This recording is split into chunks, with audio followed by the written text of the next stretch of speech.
Okay everyone, welcome back to Mastering Mayhem. Thanks for tuning into our channel. Today we're going to go ahead and do a TV wall mount for a customer.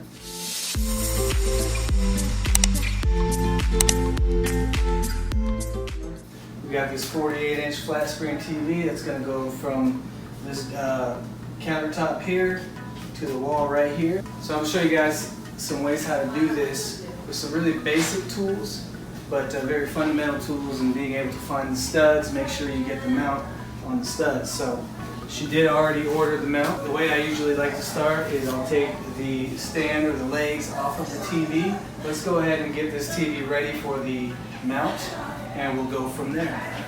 She also asked me to hide the cables, the power cable inside the wall. So we're going to do a cutout here. I have the kit. I'll show you my little cutout kit that you can get on Amazon or Best Buy, Lowe's, Home Depot. You can get the kits there. You basically do a cutout behind the TV and then one right next to the power outlet here. That way the cable's inside the wall and it only comes out at the bottom. Also there's people that move the power outlet up behind the TV. I'm not a certified electrician, so I cannot do that. So we're going to go ahead and take out the two legs or the stand arms or the arm stands. And I always take out the power cord just to make sure it doesn't get in the way while we're working. So let's go ahead and remove these. Depending, every model is a little different, but this one just has two screws here. And there you go. One just slides out like that. We'll get the second one out.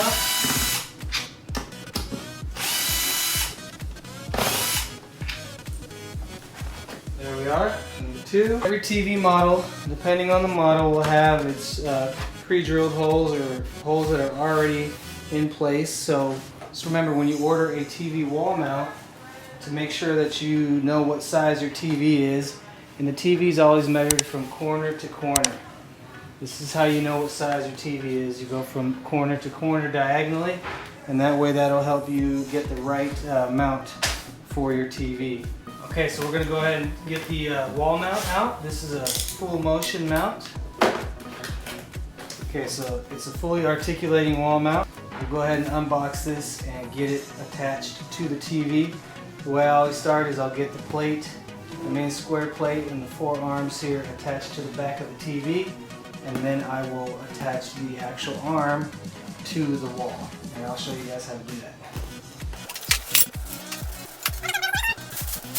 This is already attached together, but you can take the plate off from the wall mount bracket to attach it to the back of the TV, and I'll show you guys how to do that. But that's the main mount piece there, because remember, you can get a single mount for various size TVs. It comes with its own hardware and tools, which is nice. It also comes with its own level. It's nice that it comes with that if you don't have a level. And then it has these plastic caps to cover the main arm there to make it look a little cleaner, so we'll attach those at the end. And right here is all the hardware, so you want to make sure you find the right nuts, bolts, and washers, but the lag bolts can go directly into the studs. Okay, so it looks like we need to take these side bolts or these side screws out here, and this bracket here is what you will slide. You'll slide the main plate that's going to be attached to the TV onto this piece here, which will basically make it easy to just drop the entire TV with the plate right onto the arm. So I'll show you guys how to do that.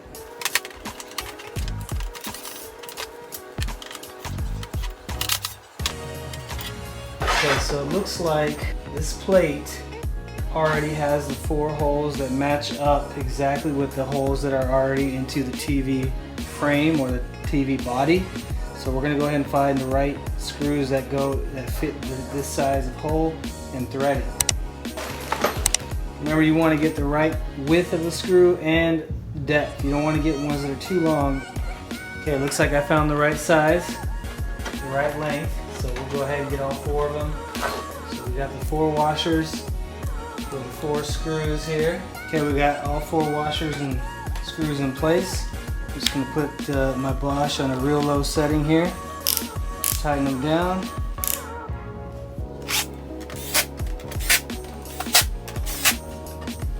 It's nice and secure. Now we can get the main arm bracket onto the wall and into the stud. Okay, so now we're going to go ahead and find the one stud that this guy is going to use. This bracket, this TV wall mount only needs one stud. We're going to put 3 lag bolts along that stud. So one easy way to know where a stud is located is by seeing where the power outlet below is on the wall. The stud is usually either on the left or the right side of that power outlet. Anytime you see a power outlet, you should have a stud on either the left or the right side of that. So we'll go from there. Now I like to use the StudBuddy in order to find the studs because this finds the nails inside the studs, the nails of the screws, so it's always going to be centered at the stud, and it's a lot less expensive than something like this. These are good too. I don't mind using these, but I have both. This is like $11, this is $70, so you can use either one. Things that I know I want the center of the stud, I use the StudBuddy. So here's just an example. I already know the stud is on the left side of this power outlet. Just kind of show you how this works. StudBuddy, just kind of swipe it back and forth, and when it hits a nail, it's just going to grab onto it right there. So that's how you know you got the center of the stud. Whereas this guy, it scans for the stud and usually gives you the edge of the stud, and it'll keep going. So it makes it seem like it's a 2 to 3 inch width of the stud, and it tells you where the edge is, and then leaves off on the other side of the stud.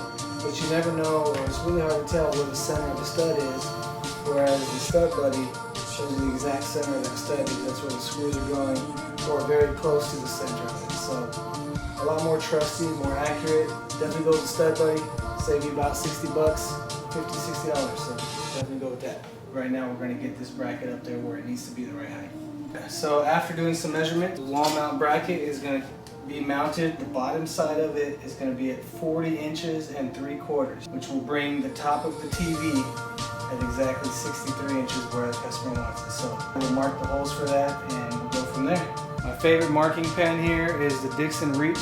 I love this guy because it has a really deep reach there for hard to reach places with this graphite lead piece there. It's a really good tool to have. It comes in its own little pouch pocket with a clip, so you can just leave it in your pocket and just take the pencil out. So it marks everything up, but that Dixon Reach is a really good tool to have for this type of work. So we're going to mark it at 40 3/4. We're going to go ahead and level this side here with the bubble level. Make sure it's good, and we'll mark the 3 holes where the 3 lag bolts are going to go. As long as you have it pretty level and you mark it, you're good to go, and you can adjust it from there.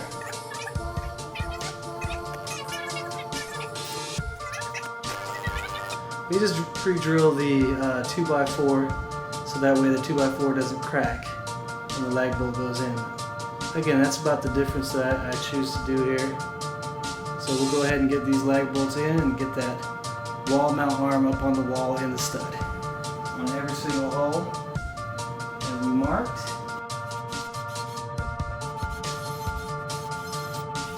I used to work for Google. A lot of the guys would ask me, well, how do you know if you hit a stud or not with your drill bit?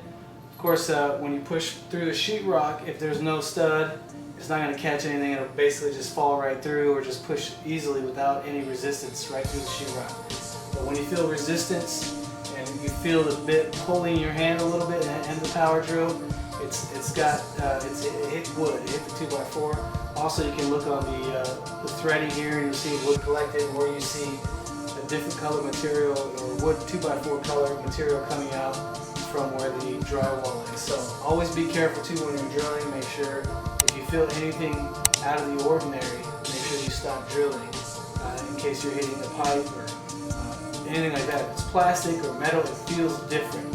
So you kind of learn how to go with the feel. Line it up. Maybe pre-thread it a little bit. Just get it in there. Hold one hand there. Get the other hand. And depending on the type of power drill you have, if like this rigid is really powerful, I can strip the wood, so I just make sure I go nice and slow, and once it hits the metal plate, you just stop, and then you can kind of finely tune it after you get all 3 lag bolts in.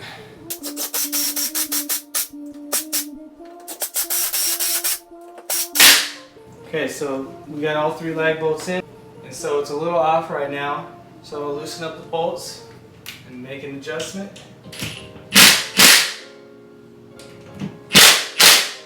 Okay, so now we're going to install these little cutout kits for the cables to be able to go inside the wall and not be seen, so you don't see anything on the wall here.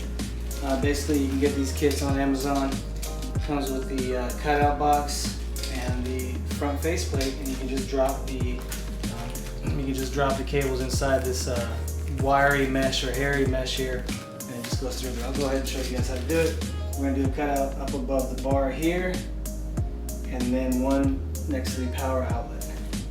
Okay, and then most of these kits give you a little card to basically trace around so you get the exact size of the cutout box so it fits and you don't overcut the sheetrock. I always like to make sure the cutout template is level. That way you get a nice level faceplate there.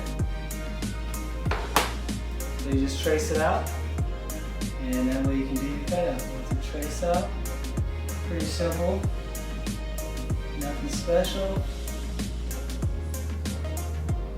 And then I just have a drywall cutter that I use to do this cutout. We know the stud's not here, right? Because we have the stud here, and it's always 16-inch gap between studs, or 24-inch depending on where you're doing the work.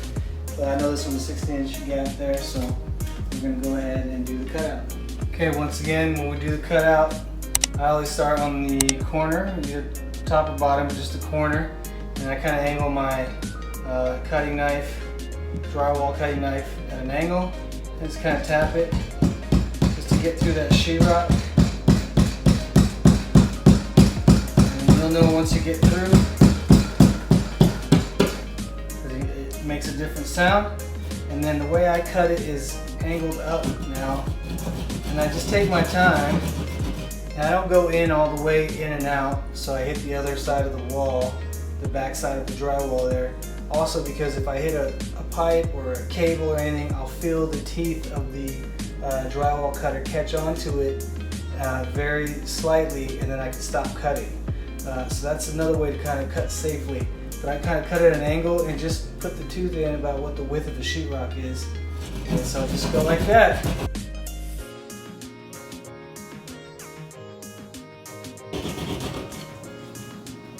Okay, so now you have your cutout.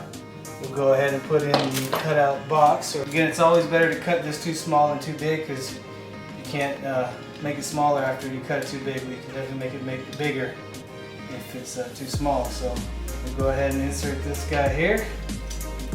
Nice fit. A power drill, a little 12 volts to tighten those up. And again, just put it on a really low setting to get these brackets into place. And you'll feel it pull once it's nice and secure.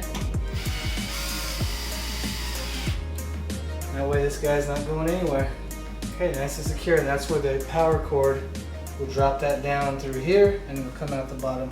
All right, one more time, just use the tracer card. Make sure it's level too.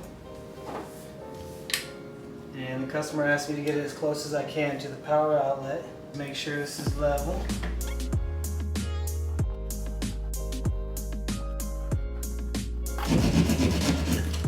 Okay, so now we put out the cutout frame again. Screw it in its place. There you go. Nice and level. And now we will put the faceplate on. There's 2 screws to take the top of the faceplate off, or the cover. And this is the one where you have the wiry hairs there to kind of push the cables through. And it comes with 2 sets of screws in that packet of 10. Okay, and with these kind of openings, sometimes the power cord head is a little too big. So before I tighten it down, make sure, see if it fits through there, because this end's going to come through the bottom. And it fits just fine. Okay, just grab it from the bottom side. Nice and easy.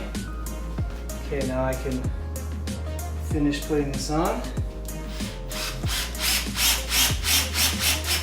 Then you put this guy on. Remember, this is all going to be behind the TV. There we go. Nice and clean. Here we are. Now we can do the bottom one. Get this, the same thing.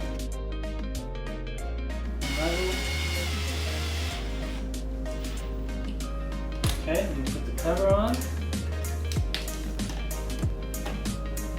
Like that.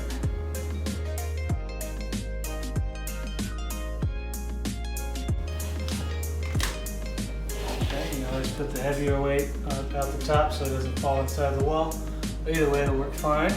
The power cord is just going to plug into that power outlet right next to it on the left. Here, we'll zoom out. Basically, that's the whole covering the cable or hiding the cable inside the wall.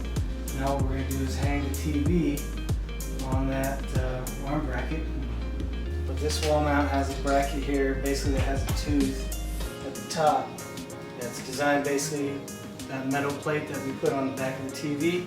This is basically, it's supposed to be easy for me to just grab the TV and hang it on here. Just tightening this up a little bit so the bracket doesn't move easily. So once I hang the TV, it'll stay in place.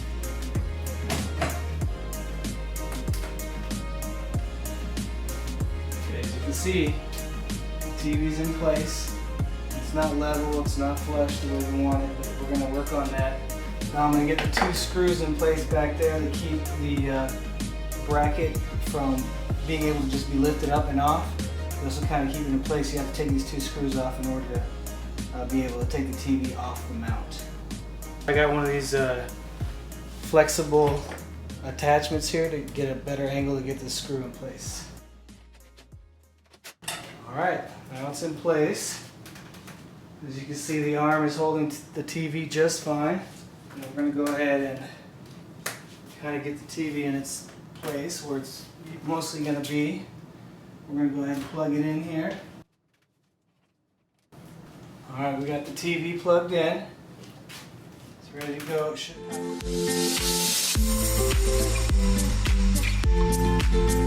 should